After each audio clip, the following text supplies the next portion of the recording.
ಸಾತ್ವಿಕ ತಪಸ್ಸು. ಅನೇಕ ವಿಧವಾದ ತಪಸ್ಸುಗಳ ಪೈಕಿ ಸಾತ್ವಿಕ ತಪಸ್ಸು ಹೆಚ್ಚಿನ ಪ್ರಾಧಾನ್ಯತೆಯುಳ್ಳದ್ದು. ಈ ತಪಾಚರಣೆಯಿಂದ ದೇಹಾಭಿಮಾನವು ಪೂರ್ತಿ ನಶಿಸಿ ಸಾಧಕನಿಗೆ ತನ್ನ ದೇಹವೂ ಒಂದು ಇದೆ ಎಂಬ ಕಲ್ಪನೆಯೂ ಇರದು. ಅಂದರೆ ಇದರ ಅರ್ಥವಾದರೂ ಏನು?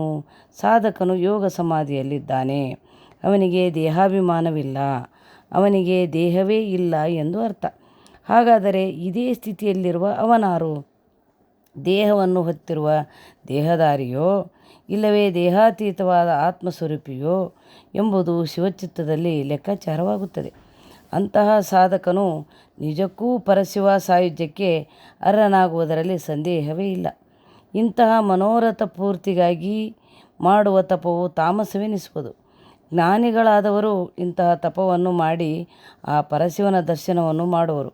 ಇವರು ನಿಜಕ್ಕೂ ಶ್ರೇಷ್ಠರೆನಿಸುವರು. ಪ್ರಾಣಾಯಾಮದ ಸನ್ನಿವೇಶದಲ್ಲಿ ರೇಚಕ, ಪೂರಕ, ಕುಂಭಕ ಸ್ಥಿತಿಯು ಇರುವಾಗ ನಾಡಿಗಳು ಸಂಚರಿತವಾಗುವು. ಇಂತಹ ಸಾಧನೆಯನ್ನು ಮಾಡಿಕೊಳ್ಳುವುದರಿಂದ ಮಾನವನು ದೇವತೆ ಎನಿಸಿಕೊಳ್ಳುವನು. ಸಂಪಾದಿಸಿರುವ ಸಿರಿ ಸಂಪದ ಐಶ್ವರ್ಯವು ಕಾಡು ಬೆಳದಿಂಗಳಿನಂತೆ ಅಶಾಶ್ವತವು. ಮಾನವರು ಸಂಪಾದಿಸುವ ಚಿನ್ನ, ಬೆಳ್ಳಿ, ಒಡವೆಗಳನ್ನು ಅವರು ಪ್ರಾಣ ಹೋದ ಮೇಲೆ ಕಿತ್ತುಕೊಳ್ಳುವ ದೃಶ್ಯವಂತೂ ಭಯಾನಕವಾಗಿರುತ್ತದೆ. ಅವರು ಅಂದರೆ ಹೆಂಡತಿ, ಮಕ್ಕಳು, ಅಣ್ಣ ತಮ್ಮಂದಿರು, ಬಂಧು ಬಳಗಗಳು ಸುತ್ತ ಸೇರಿ ಈತನು ಸಂಪಾದಿಸಿರುವ ಸಂಪತ್ತನ್ನು ಎಣಿಸುವರೇ ವಿನಃ ಈತನು ಶಾಂತಿಯಿಂದ ಸ್ವರ್ಗ ಸೇರಲಿ ಎಂಬ ಕಲ್ಪನೆಯೂ ಅವರಿಗಿರುವುದಿಲ್ಲ, ಅಂತಹ ಅಧಿಕಾರವೂ ಅವರಿಗಿರುವುದಿಲ್ಲ. ಆದರೆ ಮನುಷ್ಯ ಸಾಧನೆ, ತಪಶ್ಚರ್ಯೆಯಿಂದ ಇಂತಹ ಅನೇಕ ಸಾಧನೆಗಳನ್ನು ಮಾಡಿಕೊಳ್ಳಬಹುದಾಗಿದೆ. ಇವುಗಳಲ್ಲಿ ಬ್ರಾಹ್ಮಣತ್ವವು ತುಂಬ ಮುಖ್ಯವಾದವು.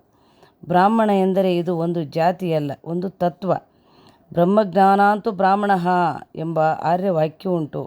ಆದರೆ ಅಂತಹ ಬ್ರಾಹ್ಮಣರು ಅವರು ಕಲಿಯುಗದಲ್ಲಿ ಯಾವುದೇ ಜಾತಿ, ಮತ, ಪಂಥಕ್ಕೆ ಸೇರಿದವರಾಗಲಿ ಅವರು ಬ್ರಾಹ್ಮಣರೇ. ವೀರಾಸನ, ವೀರಶಯ್ಯೆ, ವೀರಸ್ಥಾನ ಈ ಸ್ಥಿತಿಯಲ್ಲಿರುವವರು ಪರಲೋಕದಲ್ಲಿ ಅವರು ವೀರಸ್ವರ್ಗದಲ್ಲಿರುವವರು.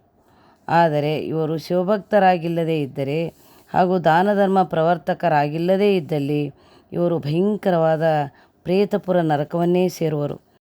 ಇನ್ನು ಯಾವುದೇ ಧರ್ಮಶಾಸ್ತ್ರವನ್ನು ನೋಡಿದರೂ ಅದರಲ್ಲೂ ಮನುಧರ್ಮಶಾಸ್ತ್ರವನ್ನು ತಿರುವು ಹಾಕಿದರೂ ತಿಳಿಯುವುದು ಒಂದೇ ತತ್ವವು.